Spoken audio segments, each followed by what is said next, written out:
This live stream brought to you by the Excelsior Citizen and these generous sponsors.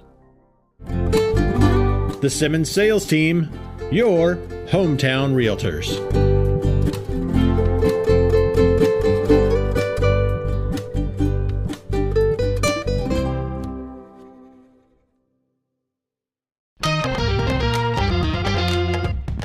Our Excelsior Springs Hospital, where better care is right in your backyard.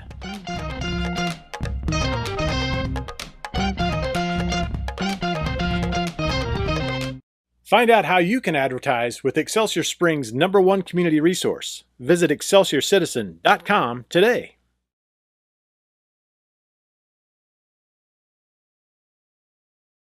$100 just so they're kicking right YOLO, you know. YOLO is my idea too. Yeah. Just seniors. What's your idea? What is your good idea?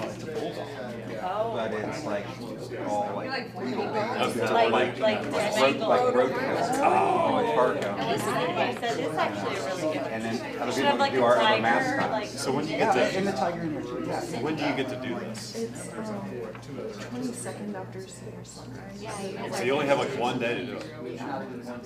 So do you have like a company that like comes and helps you like do all this?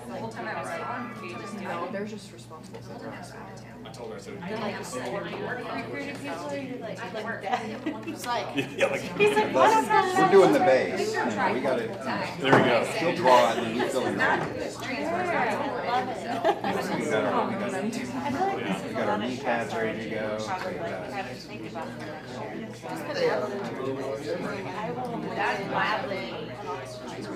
Oh my God, I will be great at that. I got an idea. Type of personality next year. Let's hold Alex out. And then I'm gonna buy one. And then I'll go pay them like I love that. You like a caricature. Yes! Dude, that would be. No, it needs to be like our picture. All right, I've been alerted that it's 6:30, so we're gonna, 6:31, so we're behind schedule already. So at this time, I call the meeting to order, entertain a motion to adopt the agenda. So moved. First by Kaylin, Second? second by Jill, all those in favor? Sorry, I'm used to looking this way first, and that way I don't have to look at you guys. That is, nope, 7-0, no, 6-0, Rick went home ill. All right, at this time, join me for the Pledge of Allegiance. I pledge allegiance to the flag of the United States of America, and to the republic for which it stands, one nation, under God, indivisible, with liberty and justice for all. All right, at this time, I entertain a motion to approve the consent agenda. So moved. First by Troy. Second. Second by Darren. All those in favor? That passes 6-0. Next up is the MSBA delegate report. Darren. No more Brent. You want to make this? Welcome to the August edition of the Missouri School Boards Association's Board Report. We begin by looking forward to the start of a new school year in Missouri. Our public schools will start the new year this month with great anticipation, but in an environment that continues to be challenging. With these challenges also comes the opportunity to share the success stories happening in public schools. This form of advocacy is a powerful way for school board members and districts to communicate the strengths and successes of their community schools, foster community engagement, and advocate for the well-being of students and educators. Our schools are filled with success stories, tales of students excelling and overcoming challenges, teachers going above and beyond, and innovative programs that set our public education system apart. MSBA's It's Our Why campaign is focused on helping schools share the outstanding accomplishments going on in public education through social media, websites, and other avenues, promoting the belief that Missouri students are not just the beneficiaries of our efforts, they are our why. Recently, MSBA's Board of Directors gathered in Columbia for their quarterly meeting, and a few board members discussed their why. My why is I'm a former public school teacher. I believe in public schools, and I believe in teaching and learning. Kids come to school, and in many instances, it's the best place they've ever been. And so I work toward making sure that schools are available to kids and that their caliber is excellent. I come from a pretty poor part of the state in southern Missouri. We are the 6th poorest congressional district in the United States, and I've just seen the difference that education has made in children's lives. I believe education is the key to prosperity, and I want to do everything I can to advocate for students so that every child has a chance at a great public education. Because public education serves all kids. Every kid out there, whether it is a kid in poverty or a kid with special needs, or a kid that just recently moved to this country from another country and can't even speak English, we serve every single kid out there, not just a special select group. Because I have a heart for children, and I want to see every child educated. I want to see them all have a fair opportunity. To see those little kindergartners or even our preschool now come in, and then to one day see them cross that stage and shake your hand and you hand them a diploma because they're graduating. Visit the MSBA website for more information about the It's Our Why campaign, or use the hashtag when sharing good news stories from your schools. MSBA's positions on state and federal education issues are determined by the Delegate Assembly that will be meeting this coming November. If your school board has a position statement on an issue you would like to submit to the Advocacy Committee for consideration, you can do so this summer. The Advocacy Committee reviews those proposals and makes recommendations to the Delegate Assembly that determines MSBA's positions on issues. Those position statements express to legislators, policymakers, the public, and the media where MSBA stands on issues affecting public schools. Be a part of this process by reviewing the current positions, discussing them with your fellow school board members, and proposing changes. Delegates will vote on the proposed changes at the Fall Delegate Assembly this November in Kansas City. All submissions are due online or postmarked to the MSBA Columbia office by 5 p.m. on Monday, September 4th. Registration is now open for the 2023 MSBA Annual Conference in cooperation with the Missouri Association of School Administrators and the Missouri Association of School Business Officials, to be held November 2nd through the 4th in Kansas City. The event will once again feature numerous breakout sessions and workshops, many presented by school leaders from districts throughout the state, the MSBA Education Expo, and of course a great lineup of general session speakers. And finally, nominations for the 2024 Carter D. Ward Excellence in Advocacy Award are being accepted now through September 1st. The award is presented to a local board member who excels at advocating for public education. Visit the MSBA website for more information. That's it for this month. Thanks for allowing us to have some time at your board meeting, and we'll see you in September for the next MSBA Board Report.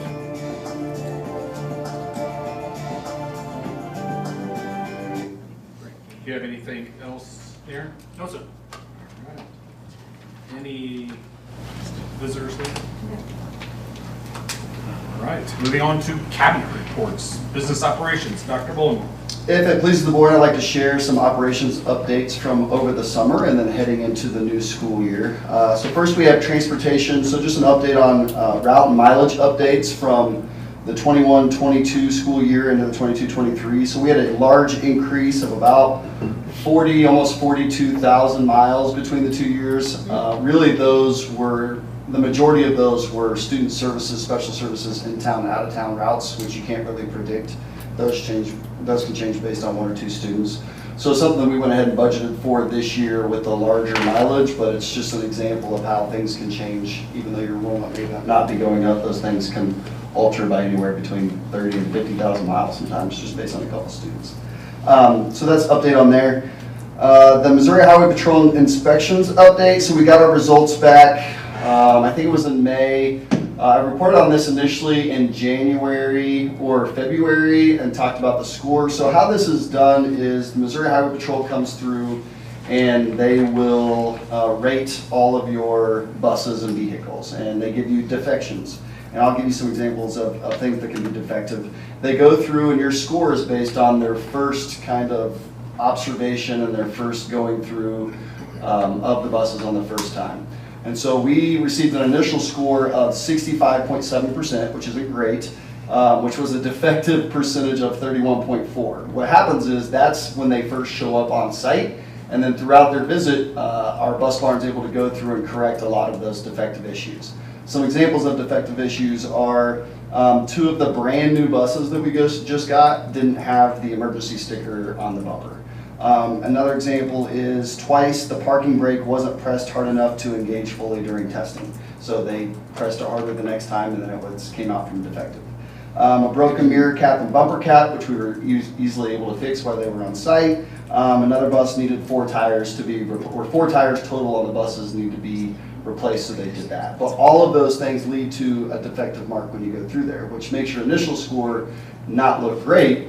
But by the end of it, when they left, we only had 1 defective issue left, and that was because the part was backordered, and all of those have been updated. So maybe a little misleading when I said we passed with flying colors the first time, and that was just me not knowing how the process worked. I talked to Kim when they left, and they said, it was great, you know, we only have 1 thing left. And so, but when you get the score, it doesn't look as good. So there's an update on how you get the score and why it was a little bit different. Our buses are good to go. We have some new buses this year. We're also really excited that we're running with 4 or 5 extra bus drivers now than we started the year with last year, which means Kim, our transportation director, and then her office help, Jennifer, will actually be able to help run the bus barn and not out driving routes every single day. So we're really excited. We want to thank the board and the district for supporting that pay increase that we're able to give on the bus barn and on their routes. I think that's really made a difference, and it's really going to help get our kids to school every day and be more consistent for our parents with pick up and drop off times. So we're excited about those updates for transportation. Can I ask something about the mileage? Yeah. Being that we changed conferences and everything like that, didn't that have a good effect on us over the last couple of years? So the activity miles, they actually, from 21-22 to 22-23, they actually, it went down about 2,000 miles. So we went from 26,000 miles to about 24,000. Some of that could be because you may be going to a tournament that's farther away, or might be going here or there. I think the biggest impact that has is when your kids are getting home during the week, right? So instead of your closest competition being Green Valley, now your farthest away may be a Green Valley, right? So it really changes when your kids get home, knowing that those kids are going to wake up at 6:30 to go to school the next day, which being a parent has a big impact on it, as you know. So yeah, good question. Safety, so Mr. Kinsey, our safety and security director, was able to secure 2 grants that you may have heard about through that Governor Parsons passed through the state. So the first one is the Missouri Online Emergency Management Operations Planning, and that's just a way we can go in and plan our operations, make sure we're putting in their emergency planning. And then also that adds into a Raptor emergency drill tracking system. So now instead of us putting those into a Google Calendar, after they happen, filling out a sheet, sending it to Mr. Kimsey, what happens is we load those into a program in Raptor, which is a system we already use for background checks when visitors visit our buildings. So they load that into a system. On that day, the alert comes up that the principals and Mr. Kimsey know that there's a drill happening this day at this time. If we're not in school for some reason, snow day, early out, whatever, it will note that, and then it'll mark you as deficient in that area. So that way you know you need to go in, you need to have that drill. After the drill, again, instead of a principal filling out a paper sheet and sending it to Mr. Kimsey to go on a file, they actually, in the system, they'll put in their notes, where are some areas we need to get better at, how quickly did we clear the building, those types of things. So not only is it a compliance issue and kind of a CYA for us, but it also helps our buildings communicate and get better at our emergency systems. So we're excited about that opportunity.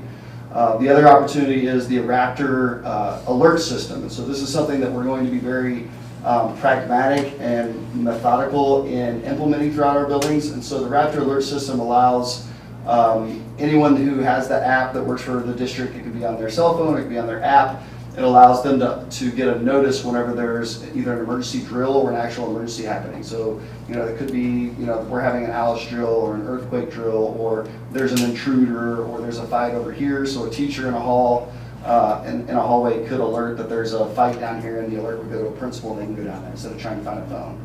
So we're going to be very methodical in how we institute that. We're starting with our building leaders, and they'll do that for their drills and how we're going to work through that. And then we'll have a system of periodically working that into the building, so that way at some point we'll have it available for everyone to have the alert either on their cell phone or on their app, so they can get those things. But what we don't want to do is rush into something and cause more anxiety during emergency situations. So we want to make sure that we have real understanding and that our building leaders can kind of be at the head of the curve of that learning curve and kind of iron out some of those things before we get it district-wide. So, but we're excited about the opportunities that it does present for our staff and for our administrators once we get that instituted. So we're excited about that opportunity. Moving on to food service, so it's hard to compare last year to the year before when all the meals were free because everyone loves free meals and everyone participated. So what we did is last year, I compared last year Excelsior Springs to the state average. So when you look at breakfast, the state average was 29% participation, and as a district we were at 31%. So you know, that's exciting. That's really a room for growth that we've focused on last year, and we grew as a district, and then again working in this year. We know that if kids eat in the morning, they're not hungry, they're going to pay more attention, and it's going to improve learning. So we're really trying to focus in on what do students like, what can be quick, make sure it's not a disruption. And then with lunches, the state average was 31% participation, and Excelsior Springs was at 68%. So over double what the state is participating in. And I really think that's a credit to things that our principals are doing in the building to make it easier for the students to get in there. But also Stephanie Davinsky and all of her staff, all the buildings do an excellent job of making sure they're updating the menus, making sure they're hosting kind of these luncheons with students and teachers to see what do you want, what do you like, what can we get more of. They're very restricted on what they can serve as far as salt intake, you know, too many grains, too many vegetables, too many meat, stuff like that. So she does a great job, and I think the numbers reflect that. Again, if the kids aren't hungry, they're going to do a better job paying attention, and that means they're going to learn more. So we're excited about those participation numbers. As I spoke about a little bit before the summer, our new website is under development. We do not have a go live date yet. Those things take a long time, but we're excited about the opportunity of updating our website. Done a lot of work with the principals so far since they've been back, how we can keep those updated, how can we reorganize things to make it more user-friendly for our parents and for our community and for our families. Can they go somewhere and quickly find what it is they're looking for? We haven't had an ECC website yet, so we've worked with Dr. Andreessen to get an ECC website, which we're really excited for until she has to start updating it. But we're excited about that, and then once that does go live, we'll have an accompanying app, which will make it even easier for parents to download on their phone, and they'll be able to click on things like transportation bus route, food service menus, stuff like that. So we're excited about that opportunity. And the last thing, operations, is just facilities. And so this is specifically to our athletics and activities facility. So we're looking at Mr. Marshall. We have him going through kind of an entry plan, creating a 3 to 5 year plan on some of the things that we need to have updated throughout the district. Those things really weren't included in our long-range facility plan, some of them. And so what we've learned is our scoreboard, as you can see pictured up there, is about 28 years old today. I thought it was 20, it's 28 years old I learned today. And so every year and every season we're having to try and find parts to get that fixed. This year, in order to get it to work, they actually were going through a recycled pile of scoreboards that they had to pull parts from. They don't create. It's not 28 years old. It's not 28 years old. I graduated 22 years ago and the stadium didn't exist. Okay. So unless we got used, I don't know. That's what Mr. Marshall told me today. Okay, well, but sorry, I didn't mean to interrupt you. No, you're fine. So it's either 20 or 28 years old. I've been told both numbers. It's as old as the stadium is, and so the issue is the scoreboard. You can't get new parts for it anymore. They're having to pull the parts from a recycled pile that they have. And so what we're working on is, we know this is a need for us. We know that it's not a cheap endeavor. If you look at the marquees that we have in front of the schools that we've had replaced, those alone, just for those smaller marquees, run about $50,000. I think we're looking at for Lewis, or just under that. And so we know something larger will be more expensive. So we met with a sign company today, Dr. Wickham, Mr. Marshall, myself, just trying to organize what it is we want, what it is we need, what is sustainable now with current classes, with current opportunities, with what he has in his office, and then what opportunities could that present for Dr. Wickham in the high school in the future, whether that's adding a sports marketing class or a broadcasting class. Like we want to get something nice, we want to get something that our students and community deserve, but it needs to be a value added to them, not something that we immediately have to start adding value into to make it sustainable. So we're working on a plan for that. Once we have a little bit better plan, I'll have Dr. Wickham and Mr. Marshall come present some of that to you. Just what it is that we need, what are some other districts doing. Dr. Wickham will have some ideas of what this could add to us in the future. But because that's coming down the line, we know it needs replaced. However old it is, we know it's old. I just wanted to get that in front of you and let you know that'll be something that comes to later on. So that's all that I have for operations. Does anyone have any questions? Oric buses, will they at least put our name over Oric before they take them out on the road? Well, we have the buses. We may have got many of their bus drivers too. So yeah, I think they're still looking, and we're excited to have the extra bus drivers. So yeah.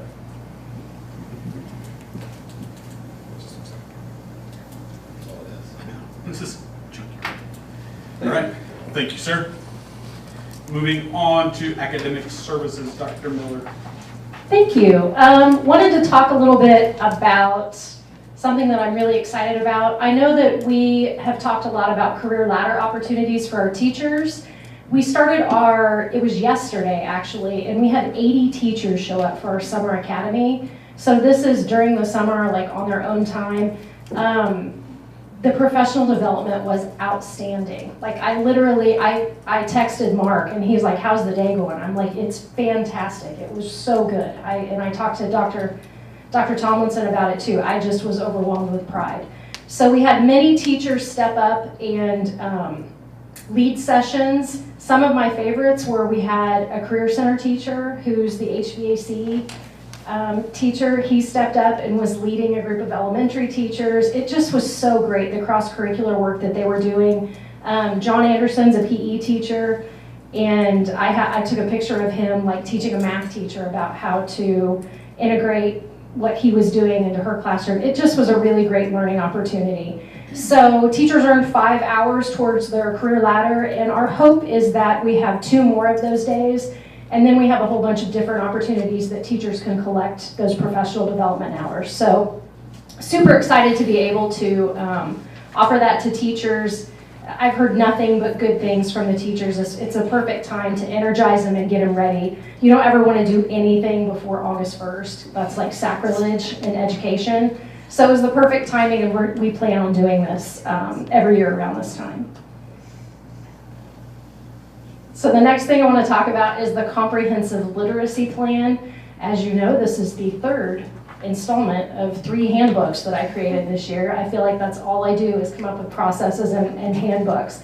So I've completed that. I don't want to go into too much detail on it because I'm going to discuss it in greater length here later on in the agenda.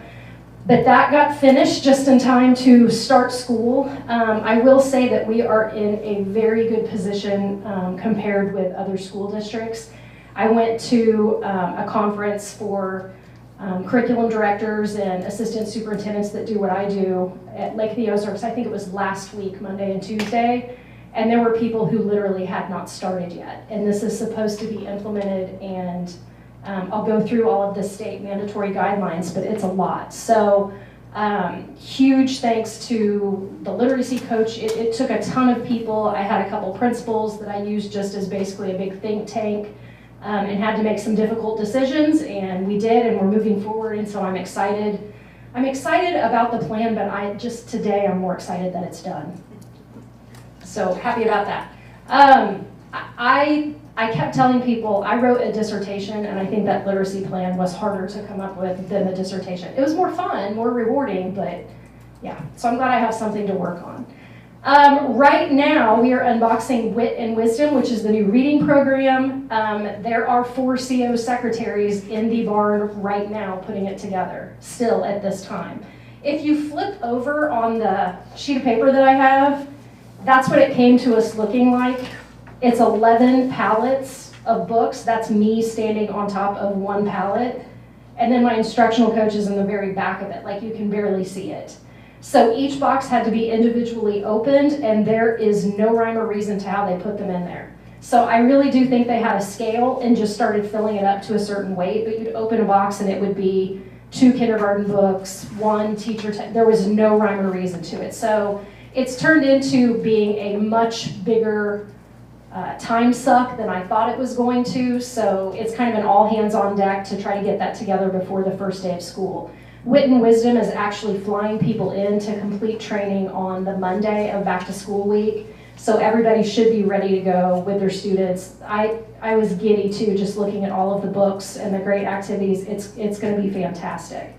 As you know, that aligns with our science of reading, and per state guidelines, the state finally came out with their materials list that is approved, And we selected correctly on all of those things, and I'm glad, because I couldn't wait until June 23rd to order an entire reading program. So made my best guess, and it's worked out very well. Wanted to give you some new staff numbers. New to the district, we have 12 new teachers, but they're veteran teachers coming from other places. Teachers in our mentoring program, we have 23. So those are teachers within their first or second year. So we have 23 teachers that will take advantage of that. Student teachers, we have 5 from William Jewell. We have a really, really strong partnership with William Jewell. And then we have 1 from Western Governors University. I just started a partnership with them because we hadn't worked with them before, but if they have a student teacher who is SPED, yeah, so took full advantage of that. This is significantly lower than we typically get as far as student teachers. Usually we have between 11 and 15 teachers, so 6 is really, really low, and I'm going to bring something up later on in the agenda that I think might help with that. New administrators, out of the 15 administrators, 9 of them are new to their position. They're not necessarily new, but 9 out of the 15 are new. And then wanted to remind you of the last thing. The new teacher breakfast is actually next Tuesday at 8 o'clock. You guys are welcome to go if you would like breakfast. It's at Flanders Hall, and we have 31 new teachers there.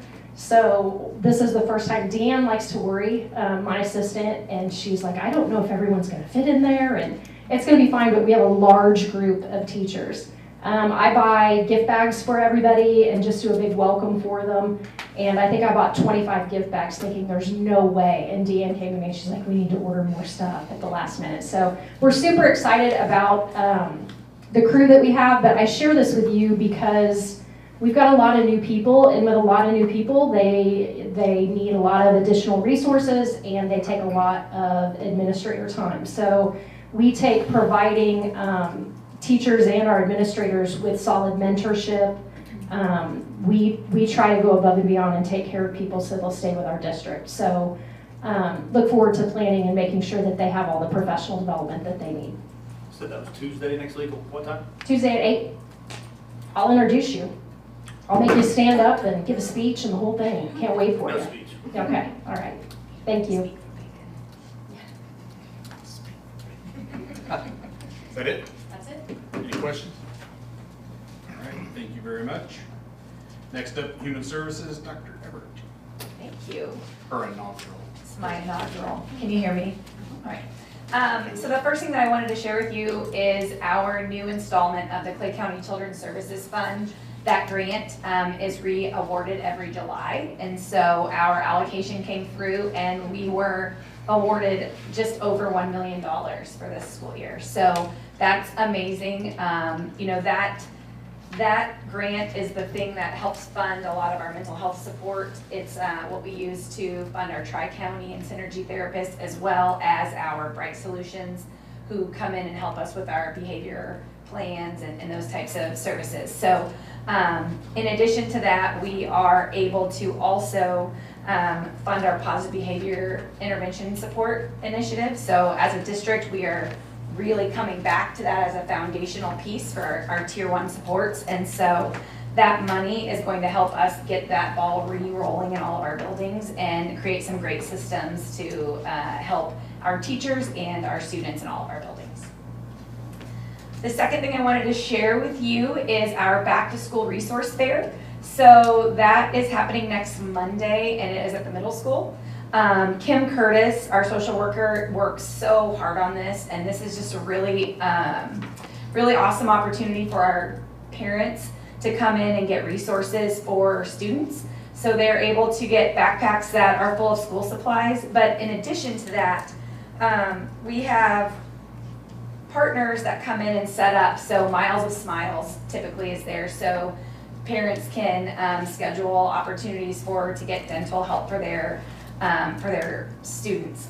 We have Meet the Need comes in and helps with clothing. The Clay County Clothes Closet comes in and is able to meet with parents so they can set up appointments to take their kids to get for back to school clothes shopping as well. So typically in that night we see about 150 families. So So that's a really great resource, and just wanted to put a shout out there for Kim Curtis and all the work that they've done.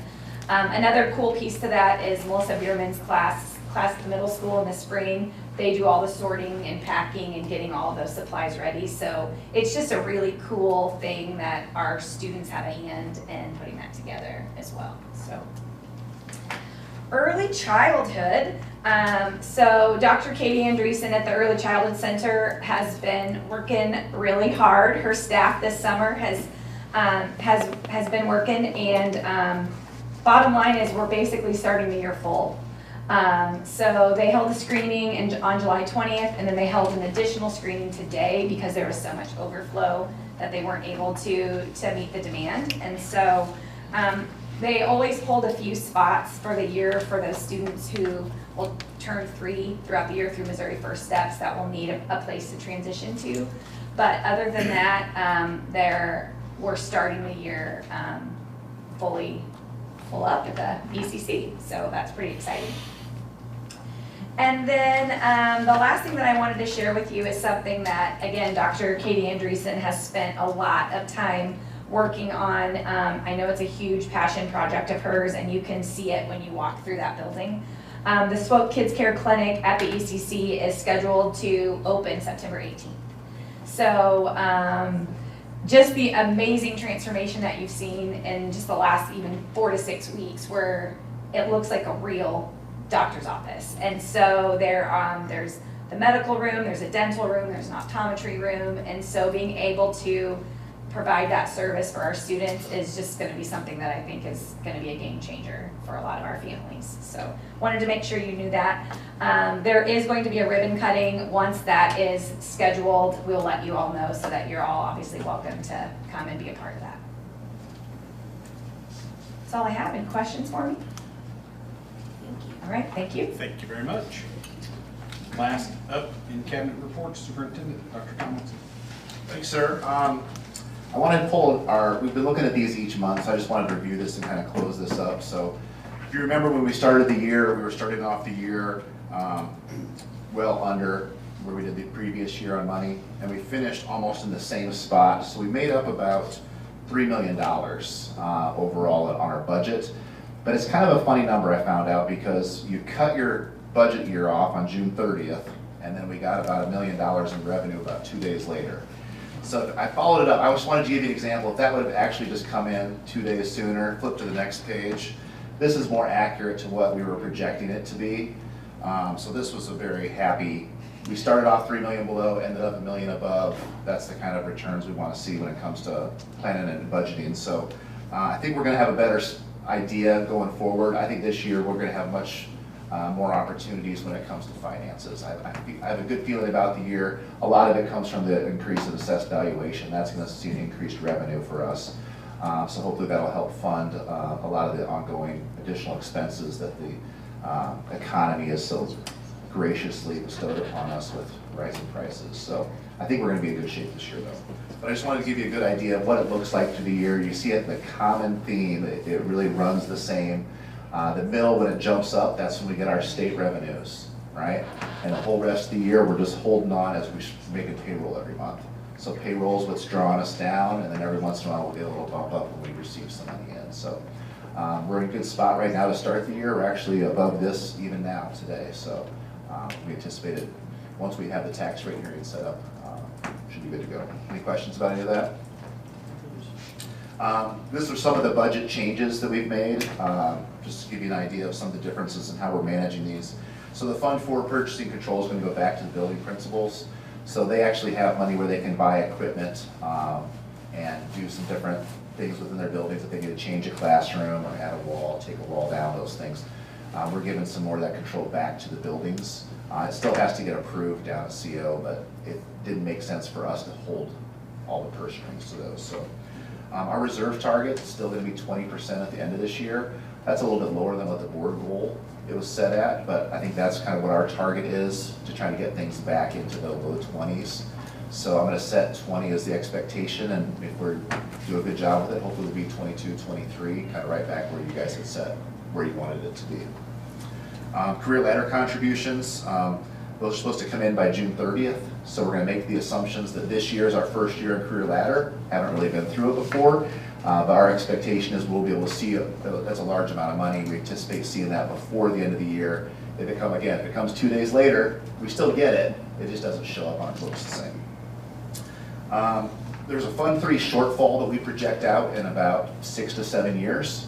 And so what that'll mean is at some point we'll have to either, if we have another project come up or we have to pass another no tax increase bond issue, or we might have to move some of our Prop C money and reallocate that to Fund 3.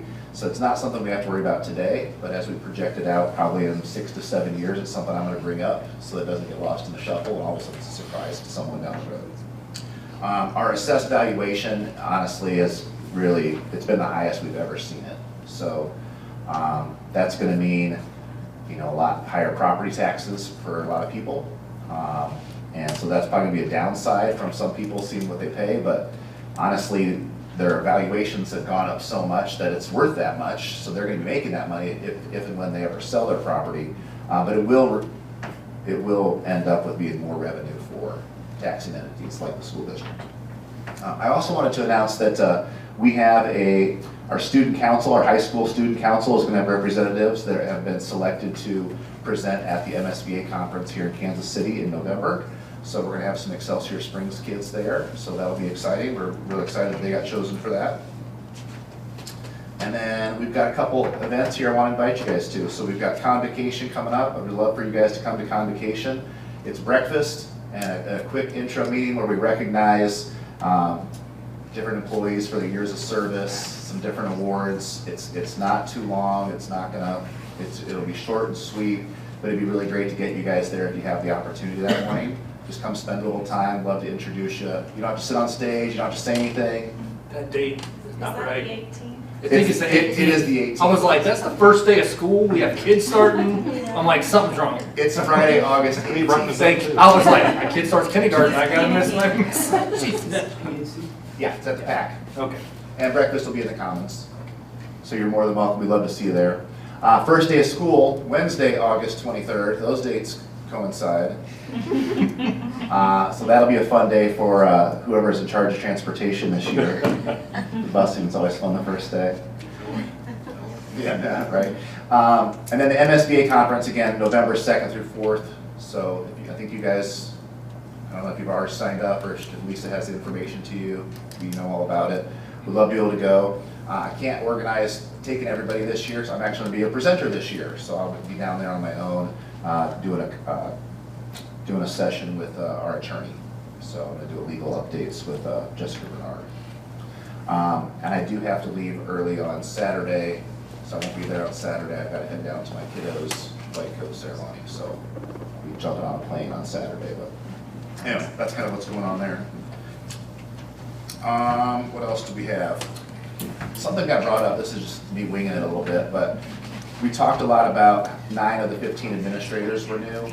And so Dr. Bullmore has come up with an idea to work with our new assistant principals and actually set up a leadership club where they're going to meet regularly. And he's extended invitations out to some neighboring school districts too with some new administrators.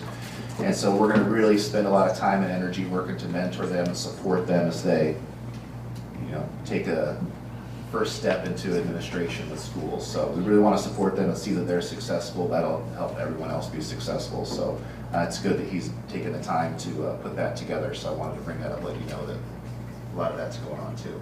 We don't just hire them and throw them out there. We try to make sure they're going to be successful. So, any questions about any of that? The 21st still groundbreaking? Yes, that would be the 21st, which is a week from Monday, and it's at 11 o'clock, and it'll be right at the Lewis build site. They were, what time? 11 o'clock. I had that in the, coming up here in the Lewis project update, but we're gonna get to it one way or the other. Superintendent report, he's right? Just making sure. Yeah. I'll mark that off our next section. Yeah, We don't have to discuss this. Any other questions? All right, thank you, sir. What a good segue, Darren. Next up, My job, Lewis Construction Update, Dr. Tom. So as everyone knows, if you've driven by, you've seen all of the construction going on, and if you wonder, like, how long does it take to really haul off all that rubble? That's what I always think about when I drive by there. And then you stop and think about how fast it's really gone. I mean, it's just really gone well so far. From a timing standpoint, they anticipate having all of that completely gone and leveled by the end of next week, is what they told us today. They already have a lot of the grading done, where the parking lot's going to be in the back. So they're going to have to go through and they're going to, I forget what the term was they used, but they go through and flatten it and level it again because of the rain they've had. But they felt really good about where they were at with everything.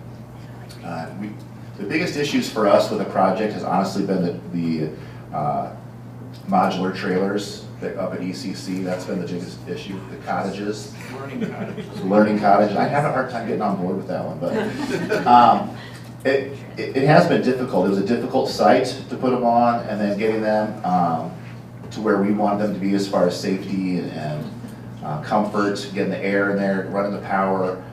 You know, we're a few weeks behind on where we hope to be, so that's been a little push, and I know that's been stressful for the staff over there. But as of today, we've got power to all of them, we have air in all of them. We had to cut in some extra doors for some safety reasons on a couple of the units. But all of that stuff is done. There's a few minor things they're still working on, but at this time they're open and available for staff to go and start working to get everything set up. All of the furniture's already been moved there, put in the rooms. It just hasn't been maybe organized or orientated the way maybe the teacher wants. But so we're optimistic everything will be up and running because the kids are coming either way. So it has been a little nerve-wracking, I won't lie, but it has been, we feel as if we're getting there now. So we should start making some good progress. Ribbon cutting, 8:21, 11 a.m. So you want to get there a few minutes early. What else do we have here? Oh, we had our meeting today. We talked about, do you remember the old tiger? The kind of a cartoony tiger that was by the sign outside the front of Lewis? So we saved that. And so we're really challenged the architects would come up with some fun way to reuse that again. I really don't know what it's going to be, but they're going to come up with something. They promised me they're going to come up with something good, and so your guess is as good as mine. I said, you guys are more creative than I am. Find something cool, but I think that they will. We also talked about how to come up with a way to kind of pay homage to the history of Lewis. So that's something that we're going to, I think, reincorporate the tiger head that was in the gym. Then we got a digital picture of that, and they're going to recreate that on a wall where they're then going to put information about the history of Lewis. So I think that'll be kind of a cool way to preserve some of the history pieces too. We did save quite about, I want to say, I don't know, it was over 100 square feet of the basketball floor, and so we're going to repurpose that and use it as kind of like a wainscoting on some different display areas on some walls, just from a decorative standpoint. I think that'll be kind of cool looking too. And it'll have the lines on it and everything, so it'll be kind of funky, which I think is going to look great. The alleyway next to Lewis is going to be gated off. It's going to be fenced off. And so they're actually going to have to close that alleyway for a certain amount of time until they can get some of the construction handled. So I know we spoke with the contractor this morning, and they said that the city has sent out information to the residents who live there, but we want to make sure that they know what's happening and why it's happening. So that's going to be for the foreseeable future. I don't know how long that'll take, but hopefully we can get our work done and get out of there and get them to not have any issues from it. And what else do we have? It's not like we're building a new school or anything. Well, it is, but at the same time, you want to be, you want those guys to have as little impact as you can. We're still on budget moving forward, so we're still on budget, which is good, and we're still on our same time frame. It looks like the completion date, if everything goes well, is still going to be the first of the year in 2025. Dang. Semester break. It's flying by. 2025, January 1. So one of the things we're going to have to take a look at is, and you can expect to see this year, is we're going to have to set a calendar for next year. And it's very likely we'll probably have to make a little adjustments to go ahead and add additional time to get school started there, get people moved in, change that over Christmas break. So we'll probably see some creative calendar options available to try to support Lewis. And that the entire district will be impacted by that, and that's okay. It's not dissimilar from what we did for Cornerstone. We started school later just because of them. We can come back from Christmas a week or so later to have enough time to get it set up. It's like starting a school year all over again. So we've got to be cognizant. Break a week later. Or start at the same time, go a week longer. Could we build some PD into that period? Did we do that one year? The tough part is if we're giving it to that entire building, I kind of want to give them work time so they don't feel rushed and that they have every opportunity to, like everyone else does. Plus you're starting, it's new processes, new procedures, new everything, and getting used to that. I'd really like to give them as much time as we can to be, you want that to be smooth, because it's not, right? It's hard. But that's kind of the updates from everything with Lewis, which is really dominates a lot of the work that we do, is trying to make sure everything's going to go there. So any questions about Lewis or construction or architects or? Is it too late to save some of the flooring? Yeah, go to late now. Yeah, too late to save anything, it's all rubble. Can you inlay the hardwood floor into the concrete floor? No. These are all great ideas. These are great Yeah. questions. These are great ideas for 6 months ago. Any leftover bricks? Just if you hurry, No. go down the alley, you can get a couple. Or we can We don't recommend that officially. Are we gonna start seeing inside design come in a little more now that we're getting in the start? Yeah, maybe as we get a little further into it, once we actually start seeing some building. But for right now, there's not a whole lot for them to really report on. There's a pile of concrete. We're ready to start building. I mean, I want to see the guys. Yeah, I have them scheduled to come in. They'll be in this fall sometime. But I'd like to bring them in when there's really something good to share. But yeah, they're always happy to. They've been great to work with. That's it, sir. All right, thank you very much. And now for the literature handout, Dr. Miller with your literacy plan. Thank you. I'm sure that you guys have already read my 24-page plan in its entirety, so I'll just go over the highlights. As you know, I've been working on this for a long time. As soon as SB 681 came out, literally it passed step-by-step legislation for what we were required to do. These are the commitments kind of listed here: leadership and sustainability from DESE, and I will say that DESE has done a really good job of following up with that and actually putting money and time into what they said they were going to put money and time into. It's the same standards-based curriculum that we've always had, but they really went through everything and made sure that it was aligned with the science of reading and basically is doing everything that they wanted to. The focus from DESE is on intentional instruction, intervention, and enrichment that aligns with the science of reading, and this is a huge initiative that they've never done anything like this before. I think that I have mentioned to you guys, grades across the state have been declining for years, just gradually and gradually, our reading scores. So they intervened and went with the science of reading and really are going as far as to saying what you are allowed to have in your school and what you are not allowed to have in your school. And what they're saying we're not allowed to have in our schools are literally things that we used as instructional materials, as did everyone else. I wanted to go over some of the things that are highlighted within the literacy plan. I'm a processes person, and so it outlines the role and the responsibility of every single person involved with literacy in the district.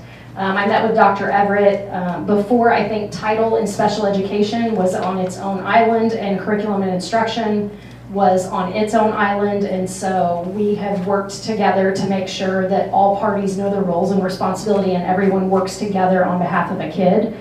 I think it's important to outline that for people so they know exactly what they're in charge of. Any kind of a process that I do, I always say this is what your job is and what you're in charge of. When you have this many people involved, it's really easy for those involved to be like this. We've never done that before, and I don't think that's our job. There are some non-negotiables listed in the classroom.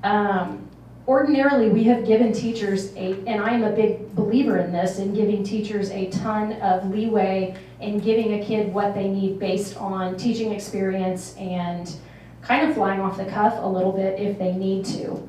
This is the exception. With a new curriculum program, you have to make sure that the program is working, and the only way to do that is to actually implement it with fidelity. Another reason is we haven't taught it this way before, and so I don't want anyone to go back to their old habits. This is brand new. We actually have somebody flying in, like I said, with wit and wisdom, so everybody will be on the same page moving forward. Every classroom will be utilizing sound walls in the upper elementary or the lower elementaries. No, upper elementary. K2 classrooms will be utilizing sound walls. Phonics is the foundation of everything that we're doing. So literally it's just like some of us were taught how to read by sounding out words and coming up with the phonics behind them. Removal of leveled books. We can't have these anymore. Before they would assign a level to a student and then assign them books appropriate to their level. And so what that does over time is a kid's never exposed to difficult text, and it's really, really hard to get them to grow. The scope and sequence requirements, now if a teacher goes 2 weeks off of their scope and sequence, they have to go and have, I don't want to say a meeting, but in their grade level meetings, they have a conversation with their administrators, and if it's an issue, then we update our curriculum in real time. That's just how it's supposed to work. The big thing that the state is looking for is including outside parties, and really they're talking about parents being involved and having their student or their child learn to read. So you're going to hear me talk about in the future sending kids home with parents. Once an intervention is identified, the partnership with parents is really a huge piece of this. So parent communication is something that I'm going to be talking about a lot. Our teachers already have conversations with our parents, but I think now it's going to be more detail oriented to this is the specific thing that we need your kid to work on right now, and here are some activities that I'm going to send home with you. So I'm excited about that. I think that it's really great news. Assessment expectations. The state has released 5 assessments that they will allow for districts to have. The STAR assessment is one of those assessments that we have. What they're doing is basically when our students test, they're taking those scores, and the company, STAR, will automatically send our scores to DESE, and that's how we get accreditation. So I know there's no after the fact, there's no the kids were tired today. It is what it is, and that's what we send the state. And our accreditation is based on if we can grow kids or not. So this assessment has quite a bit riding on it, and I bought some additional supports to go with that. Students will be tested every other month. The state requires, again, that 3 times a month. I'm doing it more frequently for that so that teachers can kind of change their instruction on the fly. So they're going to rotate between reading and math every month. It's going to give us authentic data, and so be prepared for me to bring this to you once a month. I'll be able to tell you what percentage of our kids are on grade level and what percent of our kids are not, which is huge. They actually sent out an indicator table for what is considered deficient and what is on track so that you know how to target the kids. So before they would let school districts decide like when do you want to intervene with a kid. Now everything is set. It's a non-negotiable for everyone, so everyone's on the same page. The team, literally I've listed every single person that has anything to do with literacy, from the librarians to teachers to myself. Everyone's working together. In addition to, we've always had building problem-solving teams. I don't know that they were in a position to be as effective as they could be without data. So I can't state this enough. Everything, there's no, I have a hunch my kid doesn't get this. They got it one day and they didn't the next. Everything's backed by data so you can give a kid a specific intervention based on what they need. So if you look down at the pie chart at the bottom, when kids aren't on track, I'm just kidding, Leroy, it's just on my sheet, not on yours. When kids aren't on track, on this assessment, it's not a pass or fail, it's not an 80%, it's not a 90%, it breaks it down by skill. So you can identify if a kid is lacking in any of these 5 components that are essential to reading. So your kindergarten kids, obviously you don't assess them on comprehension yet because that's kind of an upper level skill. But phonemic awareness and phonics is the foundational building block for learning to read. So any kid that is not on track with their grade level, they automatically go into an intervention phase, which I'll talk about over here, which is the reading success plan. So they call them RSPs because I don't think anything in education can go without an acronym if one is available. So when you hear me talking about how many kids are on reading success plans, those are kids that are not on track with their peers. I think it speaks volumes because before, a struggling reader in kindergarten would be a struggling reader in first grade and second grade and third grade and fourth grade. They do not get off of a reading success plan until they are successful, which means that a reading success plan could follow them until they graduate from high school. We don't stop teaching a kid how to read at 5th grade because that's where the resources stop. So as we get closer to that, we're going to have to look at literacy coaches perhaps at the middle school level for some of those kids that need more intervention. The state also is asking us to report to them the type of intervention we're providing because they want to know what is working and what isn't across the state. So the categories that we have, which Misty is going to have to put in core data reports just like we normally do, if a kid received teacher intervention, if they received after-school tutoring, if they received in-school tutoring, if you sent home parent support, or if you're doing a pull-out group or title or special education. Parent communication, again, is essential. And in the literacy plan, I literally wrote out examples that a teacher can just copy and send home. There's additional assessments to further identify, like if a category is too broad, like the category of phonics is broad.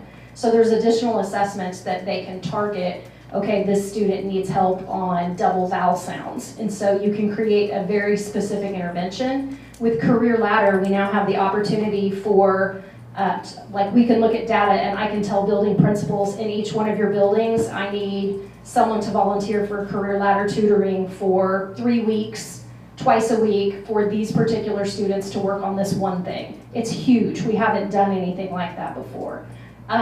Teachers are also allowed to tutor on any subject at any time on their own, but the targeted interventions are really designed for these reading success plan students. By law, we're required to assess students in grades K through 3. I'm assessing everyone K through 5, and even though I only report on kids that are reading deficient or not on track K3, we're still going to intervene and make sure that kids K5 get what they need. I'm still going to put them on a reading success plan even though it's not reported. So the last thing that I really want to leave you with is that we haven't taught kids how to read like this. And data shows us that the way that everyone in the country has taught kids how to read is not as successful as this way. So whenever they assess with phonics and phonemic awareness, we've never taught them that before. So I asked my administrators and my instructional coaches and all parties, I said, what's your percentage, what's your guess on what do you think, how many kids are we gonna have on reading success plans?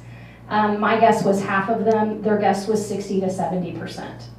It's a huge amount of effort and time, interventions. It's just gonna take all hands on deck to try to get these kids what they need to get them where they're gonna be successful as an adult.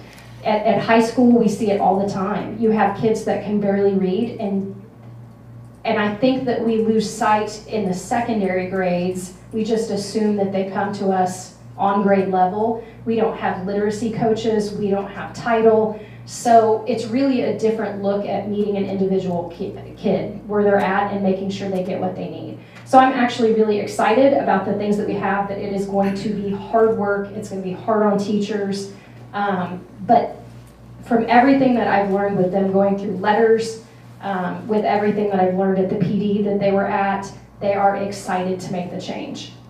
Teachers always want to give kids the best possible education that they can, so they're willing to do the work, and I'm just proud of all of the people involved that have taken on this initiative. Really, it started with the state, and the ball's rolling in a really good way. So be prepared. The first test is in September, and I'm going to come to you with this is how many kids we have on reading success plans. A kid has an opportunity to go off of the reading success plan in the second assessment. So every other month they're going to be definitely on a reading success plan, even if they are determined to not need it. They're going to get a targeted intervention for that 8 weeks, whether they need it or not. So if they show mastery, it's actually 16 weeks because it'll be, if they show mastery after that, they're taken off of the plan, and then we report to the state, you know, this kid is growing. They're either, the state wants to know, are they on a plan or are they off a plan? So I'm prepared to, I'm preparing to not freak out whenever we, like I'm trying to talk myself like it's gonna be okay and we're gonna not freak out. But it is gonna require a lot of resources and a lot of time and a lot of energy. I am very proud of this plan. It's been the hardest work that I think I've ever done as an educator. I'm confident that this is the difference that our kids need. So I'd like to ask the board for approval of the Excelsior Springs School District Literacy Plan. So moved. First by Troy, second by Jill or Kaylin. Any questions? It is gonna be okay. I know. We are gonna get through it. I know. It's going to be fantastic. And if there's gonna be a high percentage, we're gonna work through it. Absolutely, absolutely. We're not the only district. Oh, no, no, no, I can tell no. you that. Yeah. Yeah. And I see similar data for math in other districts that I work with. Yeah. So the good news about the STAR assessment is we are looking at math numbers too, and I'll bring those to you. So every other month we'll get a data point.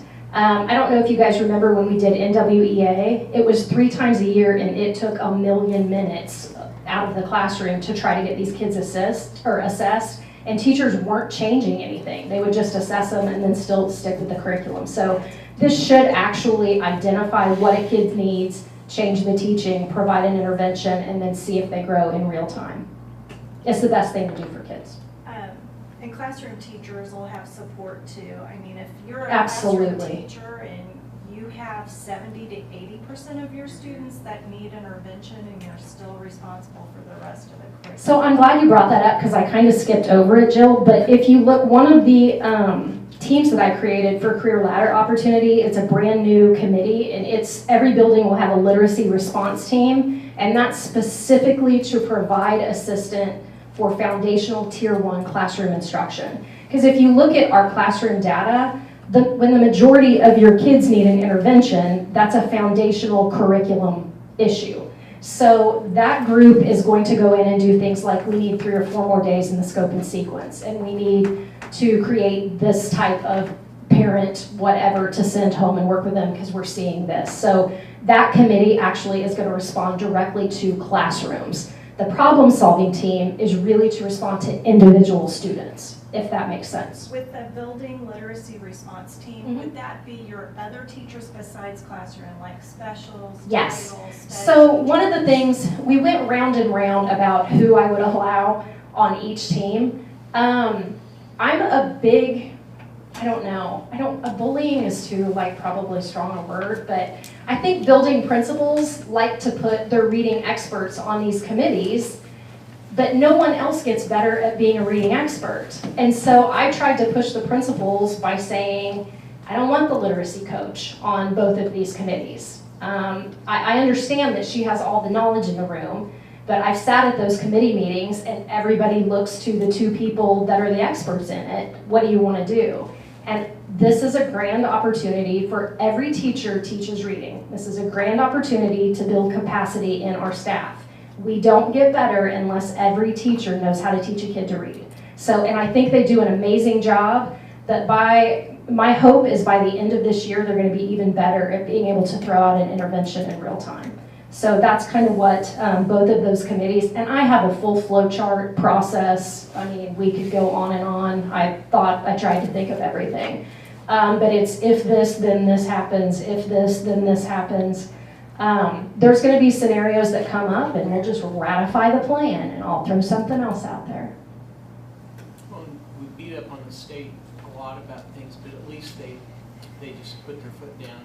They did. I mean, we're in danger of becoming a post-literate society. Indeed.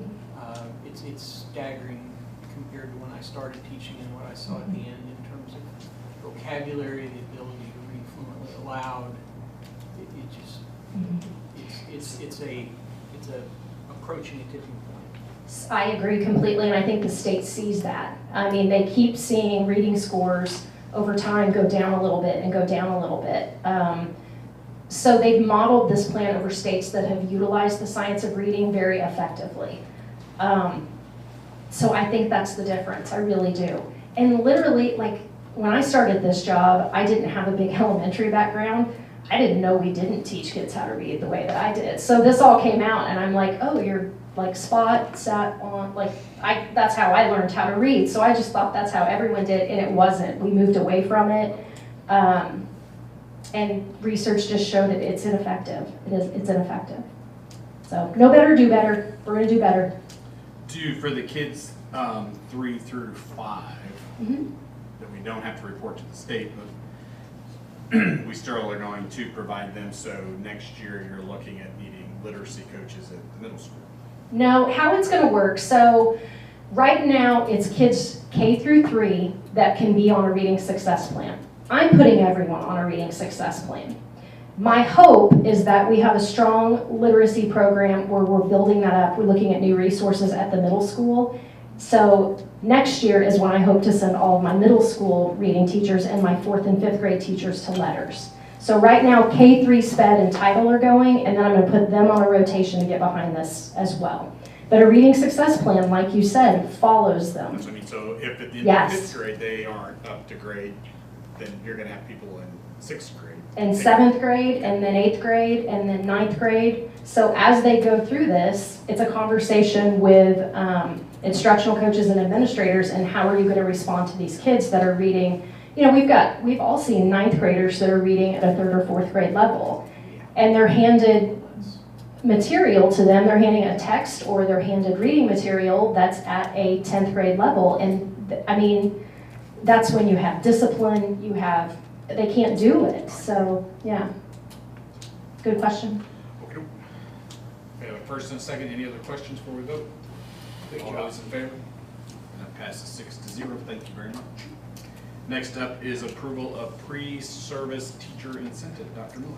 So I throw fits a little bit in Dr. Tomlinson's office. Some of them are really effective, and this one was. So I noticed right away, yeah, I do. I noticed right away that we didn't have as many student teachers coming our way. I have an excellent partnership with William Jewell College, and literally I think the majority of their students we filtered through Excelsior Springs, and this year not so many. And so Amy Barth from the Knowledge Project said, I have to be honest with you, these kids have the opportunity to go make $5,000 to student teach. And so even though they would love to student teach with you, when you're poor and in college, you can't turn down $5,000. So I went to Dr. Tomlinson and said, can I have $5,000? And we did a think tank, and we came up with this, which I think is a great plan. What we're gonna offer student teachers is, if they choose to student teach with our district, with our teachers, we will give them $2,500 to student teach. If they sign a contract with us, we'll give them an additional $2,500. So typically the best opportunity to get teachers here, our student teachers teach here and they love it. They love it, they want to stay here. If we can just get them here to student teach.